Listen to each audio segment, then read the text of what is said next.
குறித்தும் பல்வேறு அம்சங்கள் குறித்தும் இன்றைய தாவேக்கா அரசினுடைய மின்துறை அமைச்சர் அவர்கள் காலை ஒரு வெள்ளை அறிக்கையை வெளியிட்டு பத்திரிகையாளர் முன்பு பல்வேறு கருத்துக்களை எடுத்து வைத்திருக்கின்றார்கள்.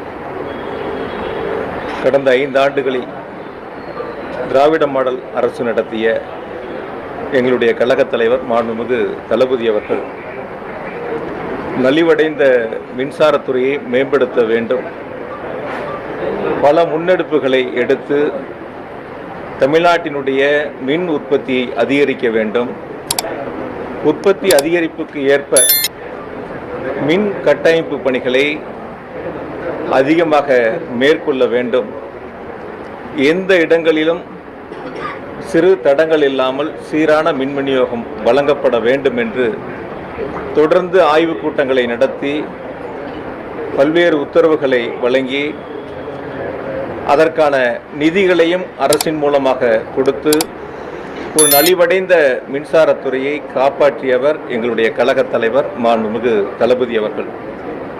நிச்சயமாக என்னால் அறுதியிட்டு சொல்ல முடியும், கடந்த 5 ஆண்டுகளில் எங்களுடைய கழகத் தலைவர் மாண்புமிகு முதலமைச்சராக இருந்து தமிழ்நாடு அரசினுடைய நிதிகளை மின் வாரியத்திற்கு வழங்காமல் இருந்திருந்தால் நிச்சயமாக மின் வாரியம் பல்வேறு காலகட்டங்களில் பல்வேறு இன்னல்களை சந்தித்திருக்கும்.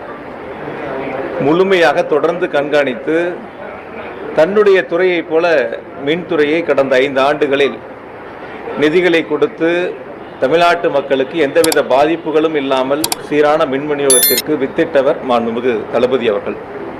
இங்கே நிறைய பத்திரிகையாளர்கள் வந்திருக்கீங்க. ஒவ்வொரு ஆண்டும் மின்சாரத்தினுடைய தேவைகள் அதிகரிக்கும். அப்படித்தான் கடந்த 5 ஆண்டுகளில் தமிழ்நாட்டினுடைய மின் தேவை தொடர்ந்து அதிகரித்து வந்தன.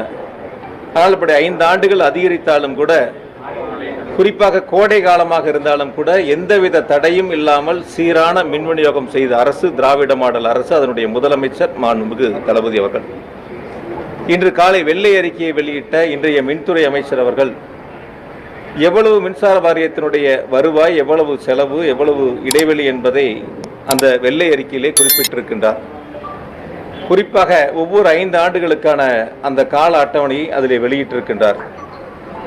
2006-11 92,737 கோடி ரூபாய் வருவாய் என்பது அதற்கு அடுத்த 5 ஆண்டுகளில் 1,234 கோடி ரூபாய் அதிகரித்து ஏறத்தாழ 1,92,971 கோடி ரூபாய் வருவாய் என்று குறிப்பிட்டிருக்கின்றார். ஆனால் அதே 5